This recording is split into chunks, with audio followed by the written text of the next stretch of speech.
This is Patrick Madsen of Nesdam, and you're listening to Solid Rock Radio. Backstage with Mothership on Solid Rock Radio begins now.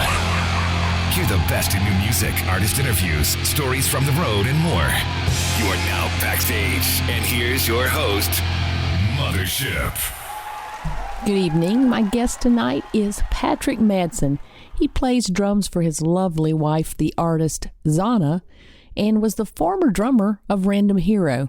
Tonight, he's going to tell us all about his new project called Nesdam. Let's listen. Patrick Madsen, formerly of Random Hero, and now Nesdam. What's up, man?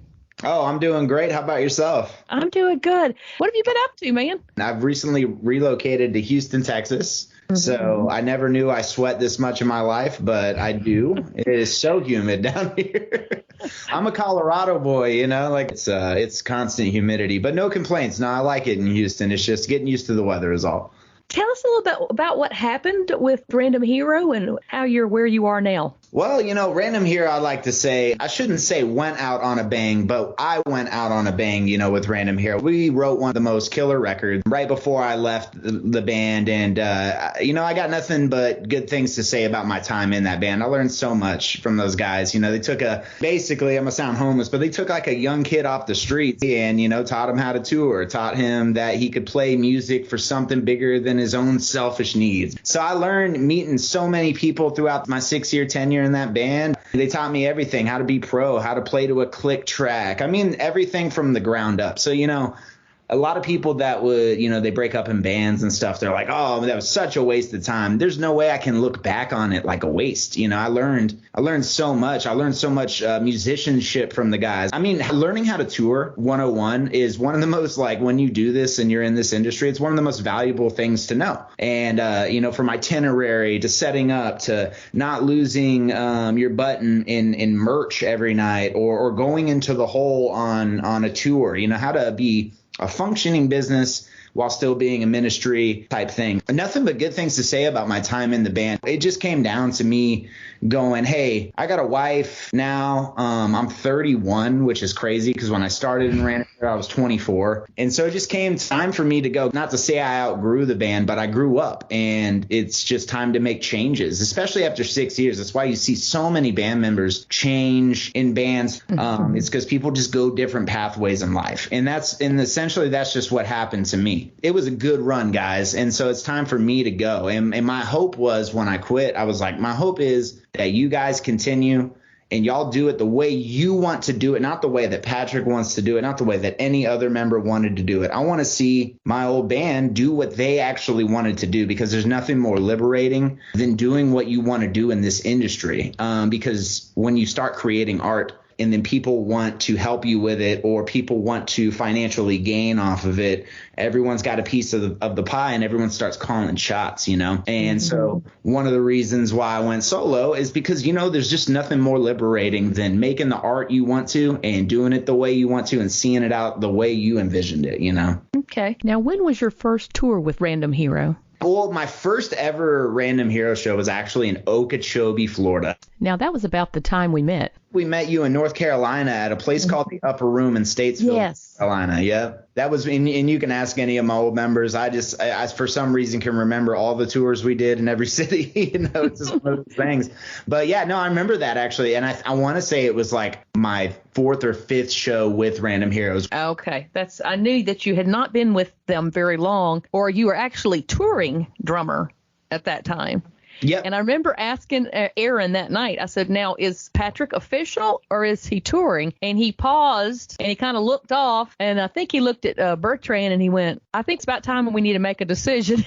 So I think that night was the night they decided. Well, you know, it's funny. I bugged them every day, every show. At the end of every show, I was like, so am I in now, guys? Am I in? You know, and bless their hearts, they just really wanted to see, you know, the guy like go through the whole phase before they gained the trust. And I was just like, every show, I was like, guys, am I in yet? You know, like. Tell us about your new project. Oh, yes, absolutely. So my solo project, the name is Nesdam, Nesdam. And basically what that is a play off of my last name. My last name is Madsen, so it's just Madsen spelled backwards. And I'll tell you why I did that. Because I went to register my last name, and some German band who is equivalent to like Germany's Green Day has a global license on that name. One, it made me proud of being somehow in some way related to them, because if your last name is spelt exactly like mine in our lineage, some way, somehow you're related to me. So I thought that was cool. But I was like, well, what do I do now? Because since I broke ground on this project, I wanted to call it Madsen. It didn't work out that way because I didn't want to have copyright infringement. So I was like, you know what? We'll just do it backwards. That way I can still have it and work it out. Also, I love the fact that Nesdam means nothing.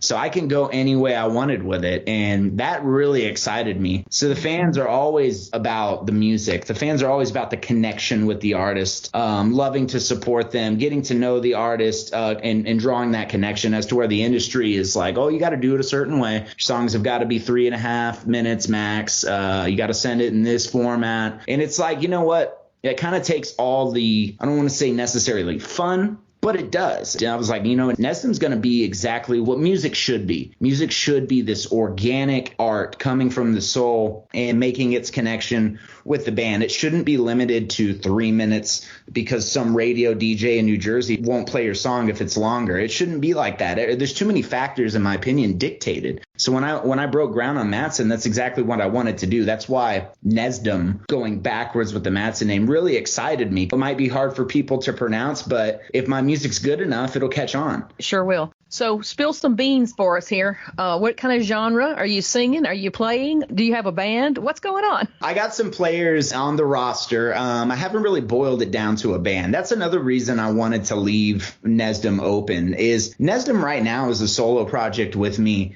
But later on down the line, or however way this goes, I want it to become a band, because there's really nothing better in this world, in my opinion, when you do what I've done, which is tour this beautiful country and play music. There's nothing better than doing it with brothers or people that you truly respect, or people that are truly your friends. And so one day I would love to turn it into a band, you know, but right now, just with my vision and the way it is, I was like, I got to see my vision out first before I can let creative or outside input come in. I have some players on the roster, a lot of people I've had in mind for a long time, good friends and good players. And me just being the guy that I am, I can never get away from rock, you know. I love other music. Don't get me wrong. If you go through my library of music, it is extensive, from everything from death metal to Michael Bublé's Christmas album, you know.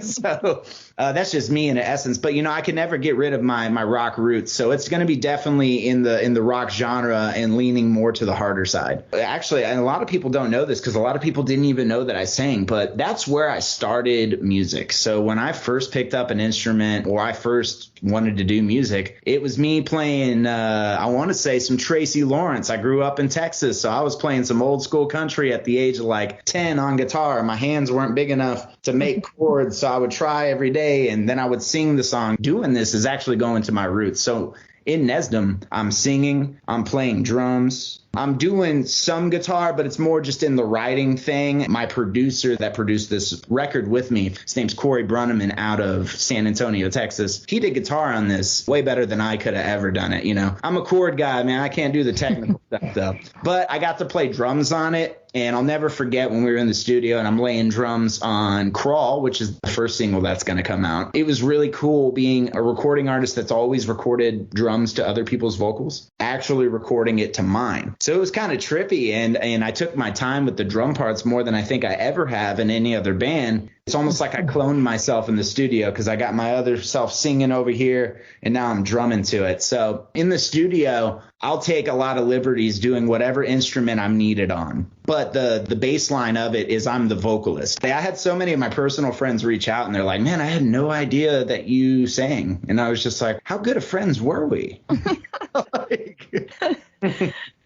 You're listening to Backstage with Mothership on Solid Rock Radio. Out Performance Shop is a proud supporter of Solid Rock Radio. They specialize in retail and wholesale of automotive, high-performance, racing, and off-road products. They also carry a variety of accessories from remote control cars to rock and roller multi-carts. On the web at outperformance.com. This is Cindy Blankenship of Backstage with Mothership, and you're listening to Solid Rock Radio. You mentioned your single, Crawl, available August 1st. Tell us about the song. This song means a lot of things. First of all, it encompasses a lot of things. When I wrote this song, I've never been a part of a song or written a song that means so many things to my life. So first and foremost, it encompasses my walk through life up to this very point to when you hear this music. My 31 years, it really encompasses it to a personal degree for me. It also encompasses telling a story of a man that is so caught up in seeing the negativity of the world rather than its beauty. And I think that's something that as humans we do. I think it's so easy to focus on the negative rather than the beauty in this life because the negative gets a lot more attention as to where the beauty should just be an everyday thing. Some people take it for granted. And I will be absolutely honest. During the pandemic, like a lot of people, I hit a new low of finding my self-purpose. Honestly, it's something up till about a year ago I struggled with every day. And it wasn't just finding my purpose. It was just finding something to keep me happy. So I'll share some lyrics for you. In the beginning of the first chorus of Crawl, the first chorus says, bleeding under shallow waterfalls. And what that metaphor stands for me, is being surrounded by paradise, but bleeding under it and not asking for help. So many of us suffer silently, even in beautiful places. I know a lot of people in this world, personal friends of mine, that have it all. They have a dream life. They have a great job. They have kids, a beautiful home, and a beautiful wife, and everything a man would want in this world or a woman would want in this world. And they still find a reason to whine about it every day, or they still find a reason to complain, or they still find a reason to be not a happy person. When somebody who's less fortunate, somebody that lives the opposite life of that, finds every reason to be happy, you know? So it's really all the perspective we look at this life in and the lenses we choose to wear. And it's like you can wake up one day, go, man, this world's actually really beautiful when you don't focus on all the bad things that go on. Or you can just turn on your news set and go, wow, this world's going to end tomorrow. And for me, I kind of teeter-tottered with that my whole life. During the early stages of the pandemic, I started writing the song and it started really resonating with me. But it also encompasses what happened like after Random Hero, what happened during Random Hero, where I was trying to balance playing for my wife, balance playing for my brothers. And then on top of that, my wife had a kidney transplant. Random Hero's going through one of its biggest stages ever as far as the tension record. And there was just so much awesomeness, but so much darkness going on at the same time. And it was like some days I would wake up and I'd be like, man, we got this new record coming out. I'm so blessed. I get to play 2 shows a night because Zahna would usually open for Random Hero. And then I'm like, you know what? Stop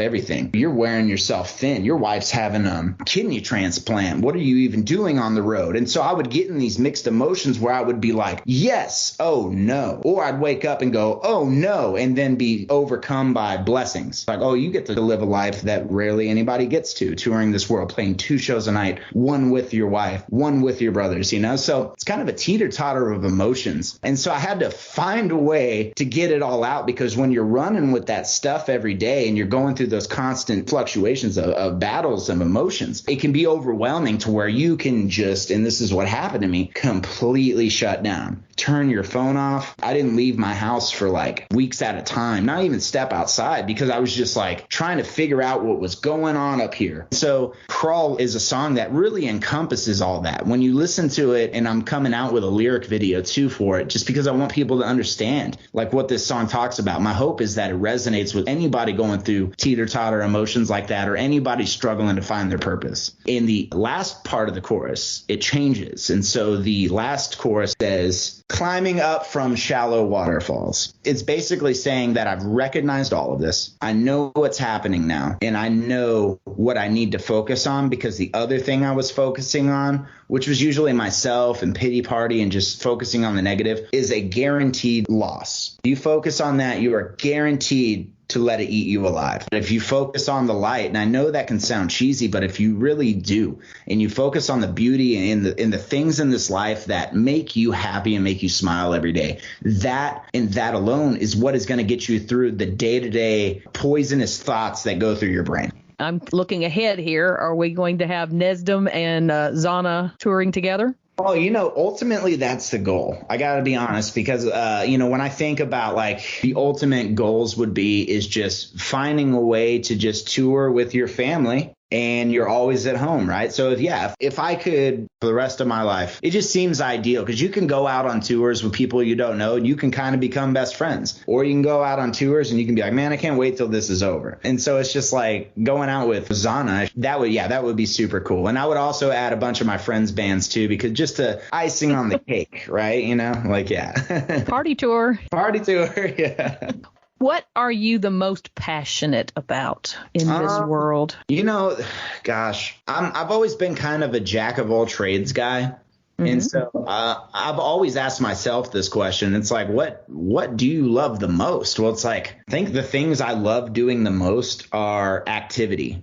And I think that's just what it is, because I'm just an active person. I used to do mixed martial arts. I do Brazilian jiu-jitsu now. So I like staying active. Drums is a very physical instrument. That's one of the things I love so much about it, is because you'll be playing a show and you feel like you're working out. You feel like you're boxing. And, and even in Random Hero, there's a lot of technical parts, so you'd be sweating buckets. It felt like you competed every night rather than just played music. That's one thing I really love. Singing's a lot like that for me too. I sing in a very physical way, I think, just a lot of power. That's just kind of my natural instinct. And so I think those are the things I'm most passionate about, is anything that will make you sweat, or anything that pushes you to be the best form of yourself physically. What did you think you'd be doing by now when you were a kid?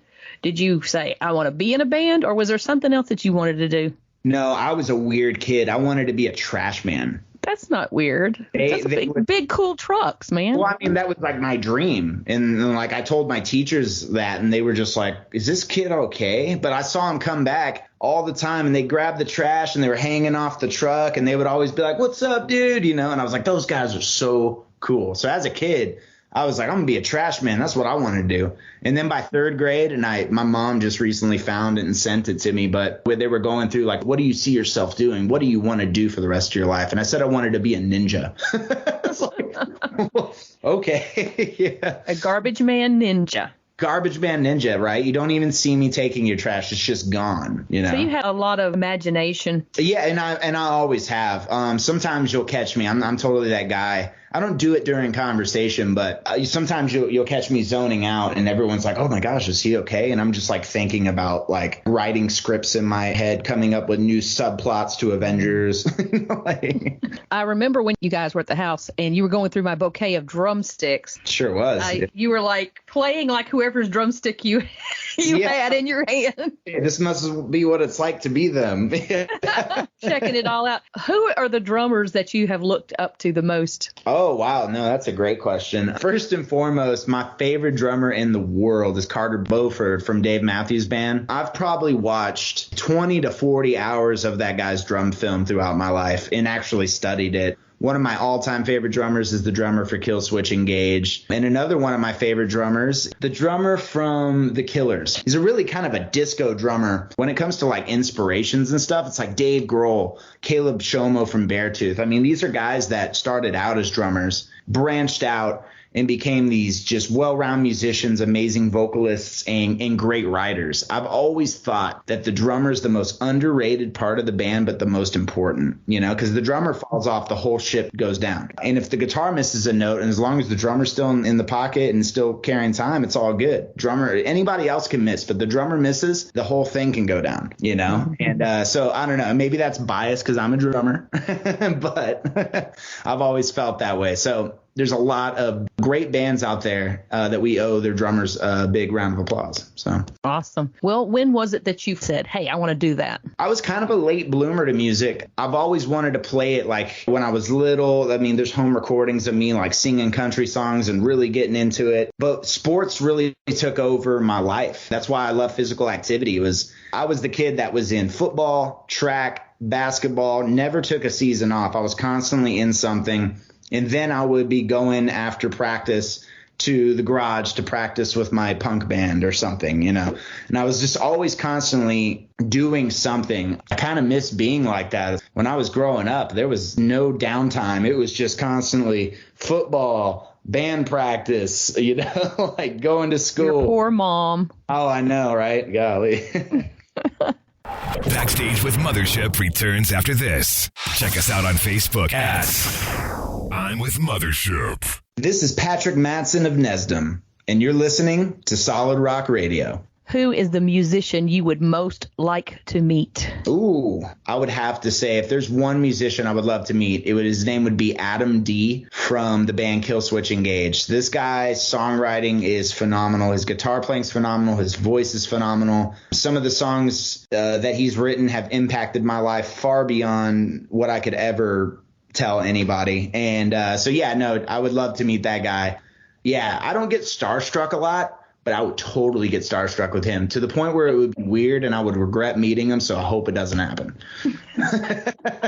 Well, that took a turn. I know, I'm just being honest. I want to meet him. No, I really don't. I got to keep it the way it is. Okay. It would destroy everything, right? Yeah, they say don't meet your heroes, and that's true because I've met a few of my heroes, and they're right. Don't do it. Sometimes the reality hits and you realize that they've got feet of clay like everybody else. Yes. And you either accept them the way they are and enjoy how they've inspired you or. Yeah. No, absolutely. What is your biggest regret? Ooh, you know what? My biggest regret in life is because I'm so passionate about music. I wish when I was in high school, I wish when I was in college that I would have just taken band courses for drumming or band courses for music theory, anything, because, that became my life. And it's kind of like I didn't really find my life's major until after school was done. But if I would have gotten focused on that maybe a little earlier, who knows what would have happened. But yeah, I always look back on that and be like, man, I wish I would have just focused on music from the time I was in school to the time I was out, We're going to go back to Nesdam. Mm-hmm. Give a projection. If you thought you might go on tour, what is dates you're aiming for? Oh, gosh. If I thought I was going to go on tour with Nesdam, it would probably happen tomorrow in Houston, Texas with POD at 7 p.m. That's oddly specific. No. Honestly, and I'll just tell everyone right now, I don't plan on touring with Nesdam until next year. Okay. I want to see my vision through before I allow any outside influence or make it a band.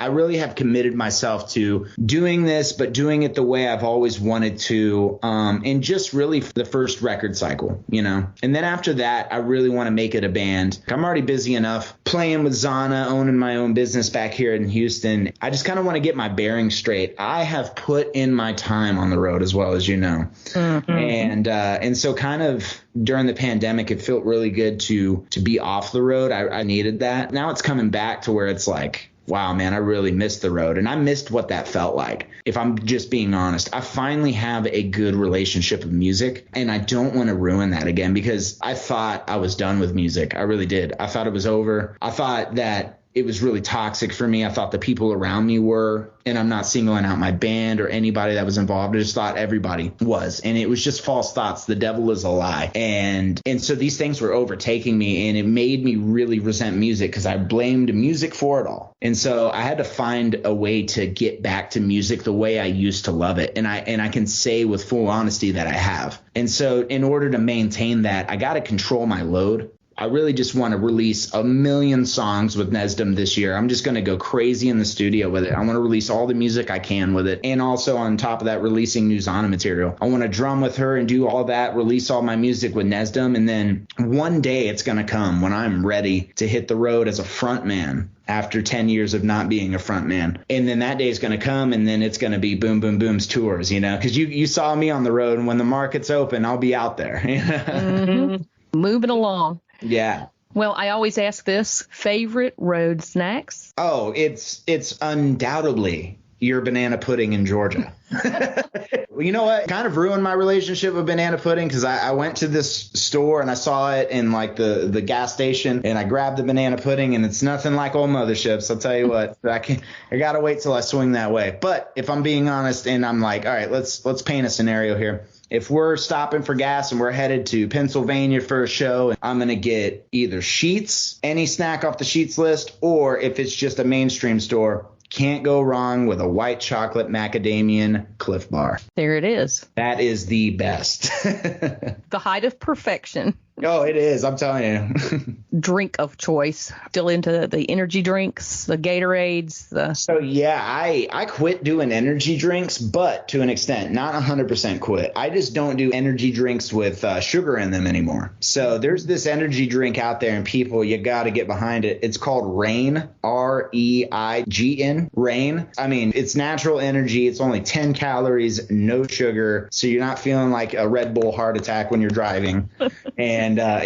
I love the feeling on that stuff because it's like you just get rejuvenated really quick, especially when you're making those long drives or anything. But also I get replenished with branched chain amino acids. I swear they did not pay me to say any of this. I just really, really love that drink. Hashtag not an ad. Not an ad. Okay. Well, give us just a tour story. Yeah, you know what? I was trying to think of a funny one, but the one most impactful one that comes to my mind is we were in New Jersey, random hero. This is 3-4 years ago. I think it was an off day, and we're stopping for gas, and we walk into the gas station. Normal, I'm ordering my food, and all of a sudden Bertrand, who is our former old guitar player, original member, he comes up to me and goes, "Hey, man, we need to get out of here right now." And I was like, "What's going on?" He goes, "That guy right there is trying to fight me, and I don't know why." And I was like, "Oh, gosh, what's this all about?" So Bertrand immediately just goes to the van, and now I'm left with this guy, right? And he's starting to yell a bunch of things at me. And the easy way out of any scenario like that is to engage in fire versus fire. And you can just throw back what he's throwing, or you can try to take the high road out or just the logical route out and try to defuse the situation. And I did. So I ended up going to this guy. His name was Jonathan. I still remember his name. And I just asked him one simple question. I'm like, why? Why are you so mad? Like, what's going on? He ends up telling me his complete life story. He just got out of lockup that day. He's having a tough day. Didn't have his ID. Couldn't buy a certain thing he wanted to buy. So I showed him the love and gave the guy a big old hug, told him it'd be okay. He tried to give me money to buy him. I don't even remember what it was. And so I just went and bought it. Apparently, this guy had never experienced a thing like that, which is probably the saddest part of the story, is that no one's ever showed that guy just some random act of kindness in his life. He was so caught off guard by it. He gave me the most gigantic hug, told me his name, told me his life story. And then he went on. And now this could have been a guy that, had he not have encountered us, maybe he encounters somebody else and the situation escalates. You know, I was so thankful to be there in that instance with him, because I got to diffuse the situation, hear a guy's story, receive a hug from him, and show him the love of what this world can be, totally not portrayed like on CNN, Fox News, or anywhere. And so I just showed him what real life love is from a stranger he never met. And that story has stuck with me for a long time. I'll never forget his name. I don't know if I'll ever see that guy again, you know, but impact in that, I want to say 5-minute exchange will last a lifetime. So that's probably my favorite tour story, because it just shows what experiences you can have on tour. There's so many funny ones. There's so many good ones out there. But you know what? There's so many impactful ones. It's something I think that every human, believer, non-believer, should strive to do at the end of the day. And more crucial than ever with what's transpired in the past 2 years. And I'm just happy to go to bed at night knowing that I'm not adding to the negativity in this world. I'm trying to diffuse it. And that was a very, very big defuse there. And so that story keeps up with me forever. That's probably my favorite one. Nice. Divine appointment. Yeah, it absolutely was. I told Zahna I wanted to take her to, what is it, Sonoya? Where The Walking Dead is filmed. Yeah, I was like, Aaron said the same thing. He wants to bring his kids. Oh, they would love it. It'd be so cool. Yeah. Yeah, I don't know what's going to happen next season. Yeah, that's why I was saying we better go see it while we still can. Yeah, that's what I was going to say. I don't know if they're going to take the walls down or not, whether or not the new movies that are coming out are going to use them as well. But yeah, if you're coming this way, holla. Stay with you guys, have some of that Southern cooking. Ooh, you have some fried pork chops or some fried chicken. I'll never forget. Oh man, remember when we came home from Sonoya and the ribs were ready? Wait a minute, Was it you that said, did I just eat the bones? Yeah, I ate my weight in whatever you had there. It was just everything. I remember just trying stuff and just like trying all these different things. I was like, this is good. This is good. And you thought maybe they were boneless or something. He says, wait a minute, did I just eat the bone? Rob did it too. He ate the bone too. That shows you how hungry. Well, we walked all over, you know. So I know. All I know is that when we pulled out the next day to go to our show, we didn't want to leave. That's all I remember. Yeah. Enjoyed talking to you. I miss you. I haven't talked to you in forever. Well, love you, man. Love you too. Thank you for listening tonight. Stay tuned for more great music all night long. Be sure to check out my I'm with Mothership Facebook page and Solid Rock Radio's website. Follow the link under shows to Backstage with Mothership, which will have the links to my guests' social media accounts. This show will be replayed at 4 a.m. Eastern Time. Past interviews available on podcast.solidrockradio.org, iHeartRadio, Apple Podcasts, Spotify, and on Pandora platforms. And remember this week, be kind to one another.